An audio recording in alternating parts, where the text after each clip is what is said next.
መረጃ የሙሐመድ ትልቁ እቅድ በሕይወት ቢቆይ ክርስቲያኖችንና አይሁዶችን ከአረብ ምድር ማስወጣት ነበር። ዑመር ኢብኑ አል እጠብ ሐሊፋው እንደተረከው የአላህ መልእክተኛ እንዲህ አሉ፣ በሕይወት ቢቆይና አላህ ቢፈቅድ አይሁዶችንና ክርስቲያኖችን ከመላው ከአረብ ምድር አባራቸዋለሁ። መጽሐፉ ያለው ጃማዓት ትርምዝ 1606 ላይ ተመልከቱ። ሙሐመድ ምን እያለን ነው? እኔ በሕይወት ብኖር ኖሮ አይሁድንና ክርስቲያኖችን ከአረብ ምድር አስወጣቸው ነበረ፣ ይገላቸው፣ አባራቸው ነበር ይላል። ለዛ ነው ቦኮ ሃራም፣ ሂዝቦላ፣ አይኤስኤስ፣ ሐማስ፣ የሜኑቲዎች አያችሁ፣ እነዚህ አይኤስኤሶች፣ እነዚህ አሸባሪዎች አረብን የሚያናውጡት የሺዓ ታጣቂዎች ብሪጌድ የሚባሉ የእስላም ክንፎች ክርስቲያኖችን በየሰዓቱ በየቦታው አንገት የሚቆል አፍጋኒስታን፣ ፓኪስታን፣ ኢራን ላይ ማለት ሳውዲ ላይ ክርስቲያኖች እንደዚህ ተንጠልጥሎ የሚከተሉት ሙሐመድ የተናገረውን የሙሐመድ ሱናን ወይም የሙሐመድ ትእዛዝ ለመፈጸም ነው።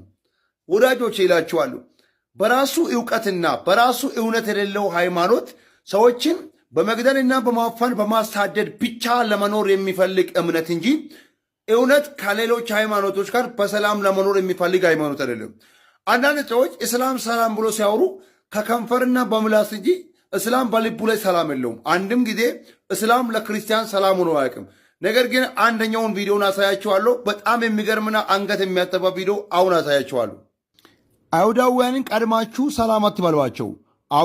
አቡ ባስር አልጊፋር እንዳስተላለፈው ነቢዩ እንዲህ ብሏል፣ ነገ ወደ አይሁዳውያን ይጓዛለሁ፣ እነሱን ቀድማችሁ ሰላም አትበሏቸው፣ ሰላምታ ብጧችሁ ለአንተም በሏቸው። መጽሐፉ ያለው ሳይ ነው አልአደብ አልሙፋሪድ 1102 ላይ ሰላም ሰላም ነው ብሎ መናገር በምላስ እንጂ በተግባር አይደለም። ሙሐመድ ምን አላቸው? እኔ ወደ አይሁዳውያን ይጓዛለሁ፣ እዛ ጋር እነሱ ሰላም አትበሏቸው። ምክንያቱም ሰላም ለእናንተ ይሁን ብላችሁ አትናገሩ። እነሱ ካሉ በሉ፣ እነሱ ካላሉ አትበሉ። ወዳጆቼ አንድ ነገር ልንገራችሁ። እስላም ሰላም ከሆነ ለምንድን ነው ሌሎች ሃይማኖቶችን ከአረብ ምድር ገጽ አጠፋለሁ እያለ ያለው? ለምንድነው ሌሎች ሃይማኖቶችን እገላለሁ እያለ ያለው? ለምንድነው የሞት ዜናን የሚያውጀው? ሼር ኮፕልን ክሪፖስት ምላሽ ፈልጋቸዋለሁ። መጽሐፍ ቅዱስ ሲናገር እንዲህ ይላል። ማቴዎስ ወንጌል ምዕራፍ 5:3 ላይ ጠላትን ውደድ፣ ለሚያስዋዷችሁ ጸልዩ፣ ለሚራገሟችሁ ማርቁ፣ ክፉ ለሚያደርጓችሁ መልካም አድርጉ ይለናል። ኢየሱስ የሰላም አምላክ ነው። ዳግም ተመልሶ ይመጣል። መዳን በክርስቶስ ነው። ተባረኩ።